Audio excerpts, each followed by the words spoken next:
Iran और America के बीच इस वक्त परमाणु मुद्दे पर डील चल रही है, लेकिन यूएसए के लिए चिंता का सबब बस एक ऐसी खबर बनी है जिसे सुनने के बाद खुद अमेरिकी राष्ट्रपति के माथे पर चिंता की लकीरें हैं। और वो खबर है ईरान का परमाणु हथियार बनाने के बेहद करीब होना। यूएसए प्रेसिडेंट बेहद चिंतित हैं। उनकी चिंता की लकीरों को साफ तौर पर देखा जा सकता है। प्रेसिडेंट डोनाल्ड ट्रंप ये खुद स्वीकारते हैं कि बातचीत में देरी हो रही है। वे चाहते हैं कि जितनी जल्दी हो सके ईरान के साथ इस मुद्दे पर बातचीत हो जाए। पहले दौर की बातचीत बीते शनिवार को हुई थी। अगले दौर की बात के लिए अब आगामी शनिवार को तय है। लेकिन उससे पहले ट्रंप का एक इंटरव्यू चर्चा का विषय बन चुका है, जिसमें ट्रंप खुद ही अंदेशा जता रहे हैं कि ईरान बेहद करीब है परमाणु हथियार बनाने के। हालांकि ट्रंप यहां भी दादागिरी दिखाने की मूड में होते हैं, लेकिन माथे पर चिंता की लकीरें साफ झलकती हैं। क्या ट्रंप को कोई ऐसी खबर मिल गई है जिससे अमेरिका ये जान गया कि ईरान ने परमाणु हथियार बना लिया, या फिर महज 60% संवर्धित यूरेनियम के कारण ही ईरान से अमेरिका को तकलीफ होने लगी? पत्रकारों से बातचीत के दौरान डोनाल्ड ट्रंप बेहद चिंतित दिखाई दे रहे थे। वहीं ट्रंप से जब इस मसले पर सवाल पूछा गया तो वे बेहद असहज नजर आए। फिर ट्रंप ने आशंकित होकर जवाब देते हुए कहा कि अमेरिका के मूर्ख लोगों की वजह से ईरान इतना कामयाब अब तक हुआ। अगर वे रहे होते तो ईरान इतना आगे नहीं बढ़ पाता। ट्रंप अपने बयान में कह रहे हैं, ईरान हमसे समझौता करना चाहता है, लेकिन उन्हें समझ नहीं आ रहा कि कैसे करना है। सच में उन्हें बिल्कुल नहीं पता।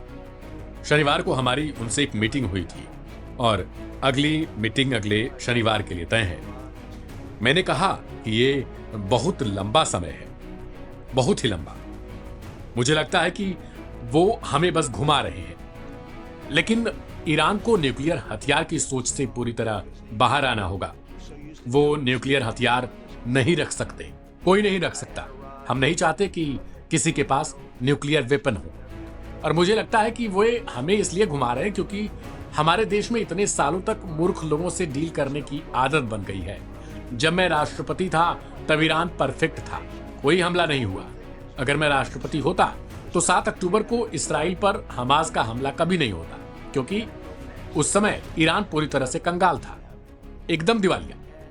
और मैं नहीं चाहता कि वो गरीब रहे। मैं चाहता हूं कि वो एक समृद्ध और महान देश बने, लेकिन सिर्फ एक शर्त है और वो बेहद आसान है। उनके पास न्यूक्लियर हथियार नहीं होना चाहिए और उन्हें तेजी से ये कदम उठाना होगा, क्योंकि वो इस दिशा में काफी आगे बढ़ चुके हैं। लेकिन हम उन्हें हथियार रखने नहीं देंगे। अगर हमें कुछ सख्त होना पड़ा, करना पड़ा, तो हम जरूर करेंगे। और मैं ये हमारे लिए नहीं कह रहा, मैं ये पूरी दुनिया के लिए कह रहा हूं। ये लोग कट्टरपंथी हैं और इन्हें न्यूक्लियर हथियार नहीं मिलने देना चाहिए। जाहिर है कि अमेरिकी राष्ट्रपति डोनाल्ड ट्रंप पहले भी कह चुके हैं कि अगर कोई डील नहीं होती तो ईरान पर सैन्य हमला हो सकता है। वहीं ईरान ने दो टूक जवाब दिया कि जब तक धमकी और दबाव की भाषा बंद नहीं होती तब तक सीधी बातचीत नहीं होने वाली। हालांकि ओमान की मध्यस्थता में अमेरिकी दूत स्टीव विटकॉफ और अब्बास अरागची के बीच पहली बार आमने सामने की बात हुई है। फिलहाल अभी 19 अप्रैल को अब इटली के रोम में होने वाली बातचीत पर सबकी निगाहें हैं। देखना दिलचस्प होगा कि इटली की मध्यस्थता से आखिर कुछ ईरान और अमेरिका को क्या हासिल होता है। फिलहाल ट्रंप के इस रवैये को लेकर आपकी क्या प्रतिक्रिया है उसे कमेंट बॉक्स में लिखें। ढेर सारी खबरों के लिए सब्सक्राइब करें लाइव हिंदुस्तान।